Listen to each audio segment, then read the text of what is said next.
Hi friends, Prepared Suburbanite here.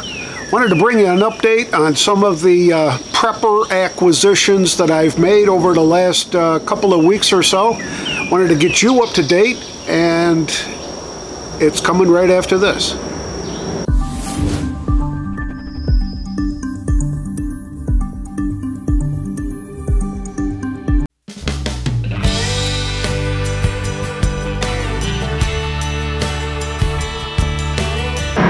So first on the agenda, from the Coulter Company, they actually have produced something that I think is absolutely neat and necessary. Pretty much every place you go when you're talking about stuff in a bug out bag or a get home bag, the recommendation is you got to have a bandana, handkerchief, something like that. Well, I think everybody's done that.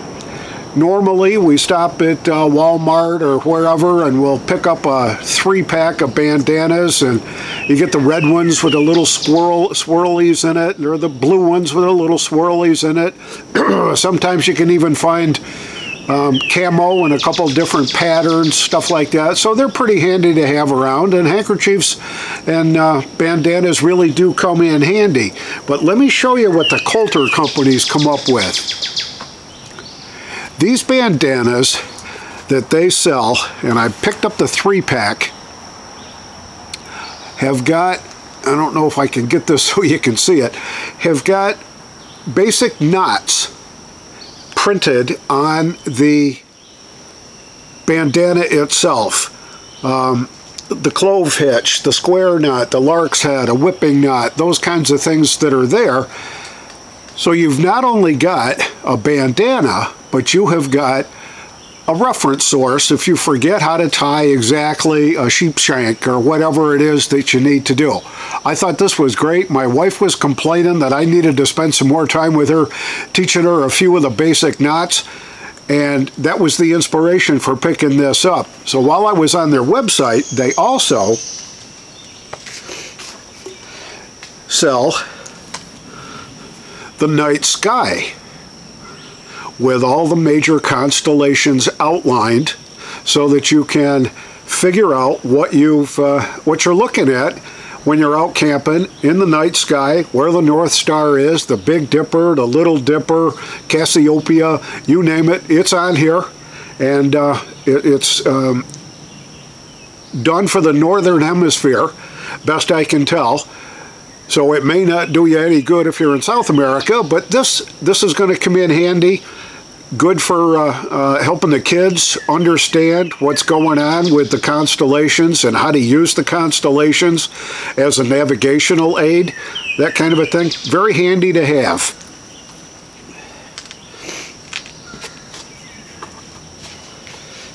And this one that they call Cabin Fever is really just a checkerboard that you can spread out, put it on a table, and you can make up a set of checkers.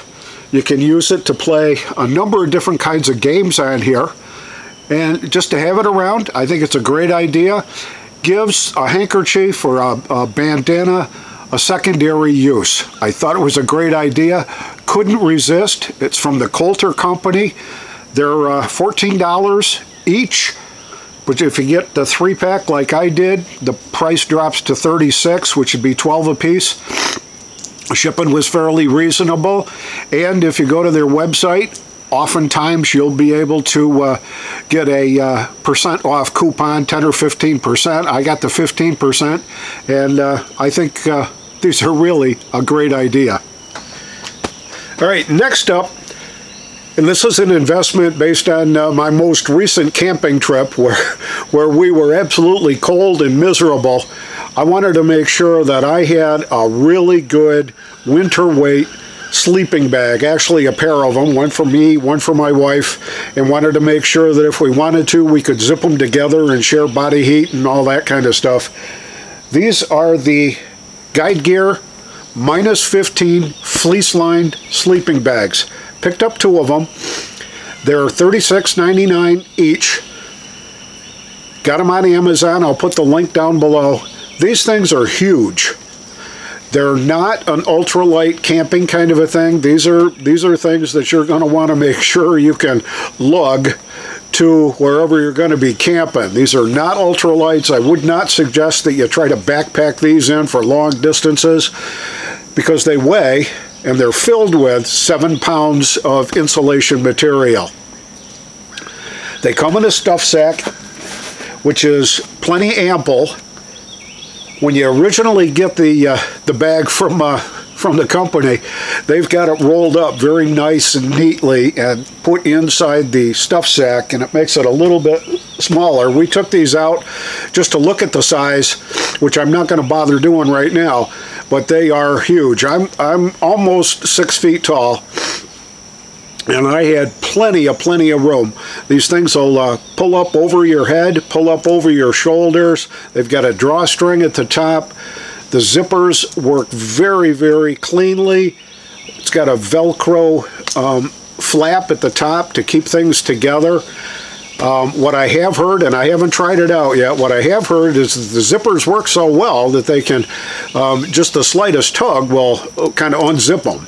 And you got to be careful with that, which is why I think they put the Velcro strap around the top of the bag so you can keep things together. But they're big, they're roomy, and they are warm. I crawled in one when we had it all done, and believe me, I think this is going to keep us warm. They say it's rated down to minus 15 degrees Fahrenheit, and I believe it.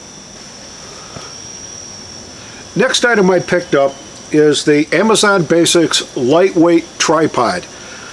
Do a lot of work videotaping for YouTube videos and other ventures that I get into, and it's always nice to have a good, reliable, extra tripod around, especially if you're running 2 cameras.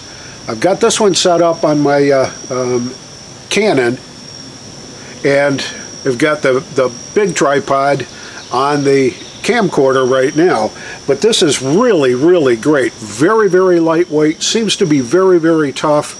Tried it out, it's very steady. It's got a bubble level on it. It's got adjustable legs, it's got adjustable height, and the price is really unbeatable. Let me just double check.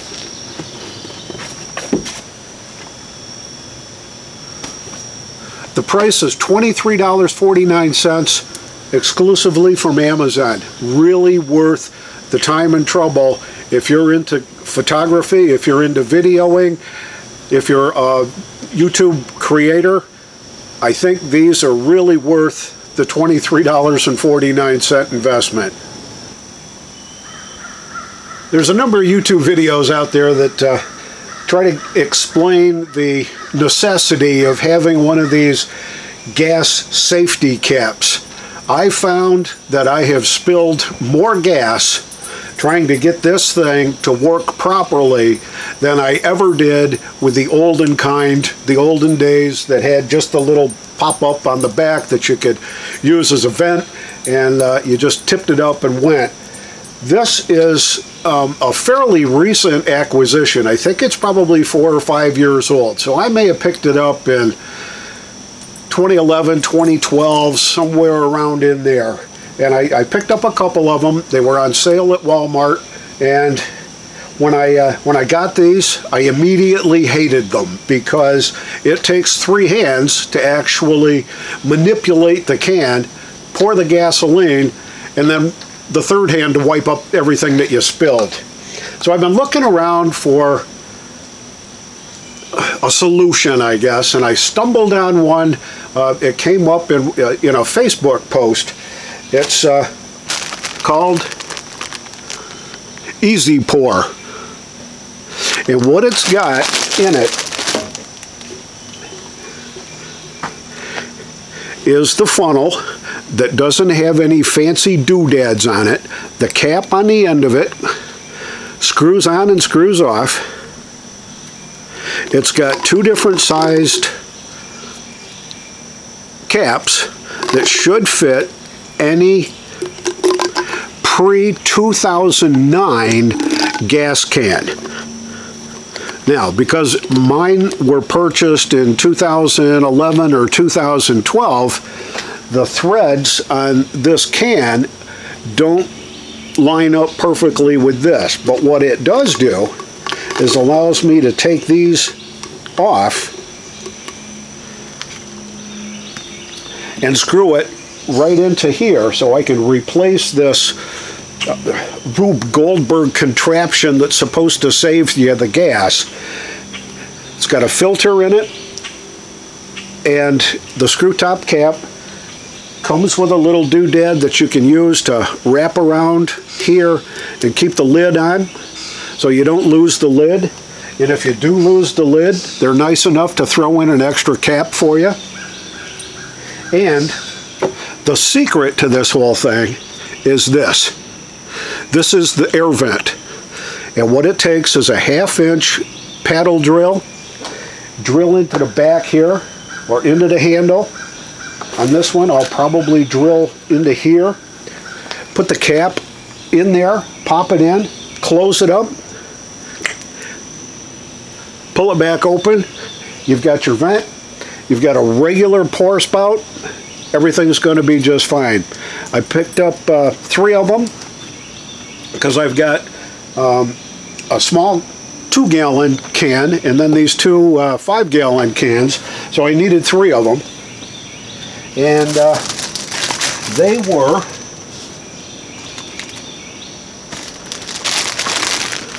$9.97 a piece. They came in, they ship UPS. No, not UPS, Postal Service, and it was here in 2 days, that quick.